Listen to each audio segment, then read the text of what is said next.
দিন থেকে শুরু করে স্বৈরাচার শেখ হাসিনার বিরুদ্ধে আমরা লড়াই করে গিয়েছি বিএনপির ভারপ্রাপ্ত চেয়ারম্যান জনাব তারেক রহমান সাহেবের নির্দেশনায়।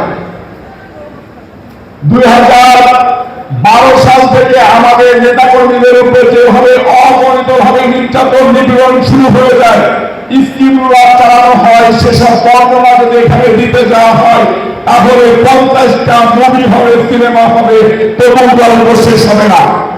শুধু এই জুলাই আগস্ট আন্দোলনের সহযোগিতা ভাইদেরকে বলতে চাই, যারা বিএনপি ভারপ্রাপ্ত চেয়ারম্যান জনাব তারেক রহমানকে নিয়ে বিভিন্ন সময় কথা বলেন, তারা রাজনৈতিক ভাবে নিজেদেরকে দেউলিয়াত্বের পরিচয় ছাড়া অন্য কিছু নয়। বিএনপির ভারপ্রাপ্ত চেয়ারম্যান জনাব তারেক রহমান সাহেব যখন দেখেছেন 13-14 তারিখ থেকে এই স্বৈরাচার হাসিনা দেওয়া কোটাবিরোধী আন্দোলনে ছাত্ররা মাঠে নেমেছে, সাধারণ ছাত্ররা মাঠে নামলো, জাতীয়তাবাদী ছাত্ররা মাঠে নেমে আসলেন, আমাদেরকে নির্দেশনা দিল এই ছাত্রদের পাশে আমাদেরকে থাকতে হবে, এটাই আমাদের দেশ, এই দেশে কোনো বৈষম্য বিস্তার হবে না, আমরা ইনশাআল্লাহ এই যুদ্ধে বিজয় হব, এই যুদ্ধের মধ্য দিয়ে আমরা স্বৈরাচার হাসিনার বিদায় ঘটাবো। আমাদেরকে 14 তারিখে এই নির্দেশনা দিয়ে দিয়েছিলেন। আমাদেরকে বলেছিলেন নেতৃত্ব পর্যায়ের লোকেরা যদি রাজপথে থেকে এই ছাত্রদের ভিতরে থেকে লড়াই সংগ্রাম করে তাহলে হাসিনা প্রথম দিক দিয়ে আমাদেরকে মেসেজার করে দিতে পারে, স্কিমগুলো চালাইতে পারে, পাশে থেকে নেতৃত্ব দিতে হবে, সাধারণ যে আমাদের নেতাকর্মী আছে তাদেরকে ওদের ভিতরে ঢুকিয়ে দিয়ে আমাদেরকে আন্দোলন সফল করতে হবে ইনশাআল্লাহ। 19 তারিখ কিন্তু বিএনপির কর্মসূচি ছাড়া এই বৈষম্য বিরোধী এখন যে নতুন দল ছাত্ররা করেছে তাদের কোন কর্মসূচি ছিল না। 19 তারিখ প্রেস ক্লাবে জাতীয়তাবাদী দল বিএনপির মানববন্ধন কর্মসূচি, যখন বৈষম্য বিরোধী এইসব ছাত্ররা বিভিন্ন সময় কর্মসূচি প্রত্যাহার করে নিয়ে যাচ্ছে, যখন তাদের উপরে একটা নির্যাতন হয়ে গেছে হাসিনার সাথে, তখন পার্টি বিএনপি দেখলো আমাদেরকে এই আন্দোলনে তাল দিতে হবে, আমাদেরকে এই আন্দোলনের নেতৃত্ব দিতে হবে। আমরা 19 তারিখ প্রেস ক্লাবে আব্দুল মুনার নেতৃত্বে প্রেস ক্লাবে যাওয়ার আগে আমাদের নেতা রুহুল কবির রিজভী আহমেদকে গ্রেপ্তার করা হলো। গ্রেপ্তার করে আমাদের নেতা কর্মীদেরকে অবিচারে গুলি করা শুরু হলো, যেখানে পাচ্ছে সেখানে গুলি করতেছে। আমরা পুলিশের পাহারায় যে রাস্তাগুলো ছিল এই রাস্তাকে প্রতিরোধ করে দিলাম। হঠাৎ করে আমাদের মিছিলের উপরে নির্বিচারে রাইফেল দিয়ে গুলি করা হলো, গুলিতে মৃত্যুবরণ করলেন। আমার সাথে স্পটে ছিলেন ঢাকা মহানগর উত্তরের সদস্য সচিব সাজ্জাদ মিরাজ, আনিসুর রহমান তালুকদার খোকন, এসএম জিলানী, আরো ছাত্র দলের সাধারণ সম্পাদক নাসির।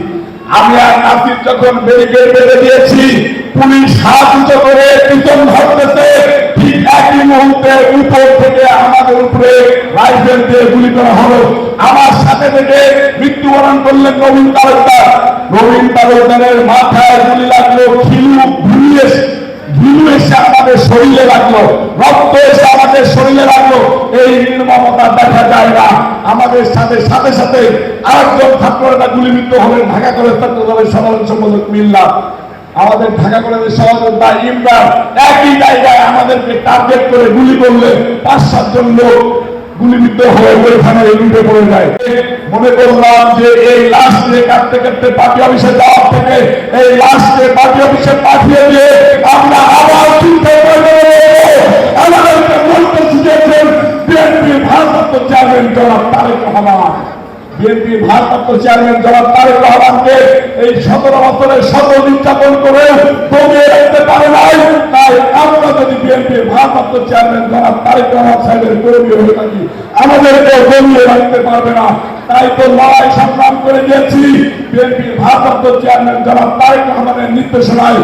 21 তারিখ যখন কারফিউ দিয়েছিলেন আব্দুল মুনার মুন্না, নুরুল ইসলাম নওয়াজের নেতৃত্বে যুবদল সেদিন জনাব তারেক রহমান সাহেবের কথা রেখে ঢাকার বুকে সর্বপ্রথম কারফিউ ভেঙে আমি মিছিল করেছিলাম। আমার সাথে গুলিবিদ্ধ হয়েছিলেন ইমন।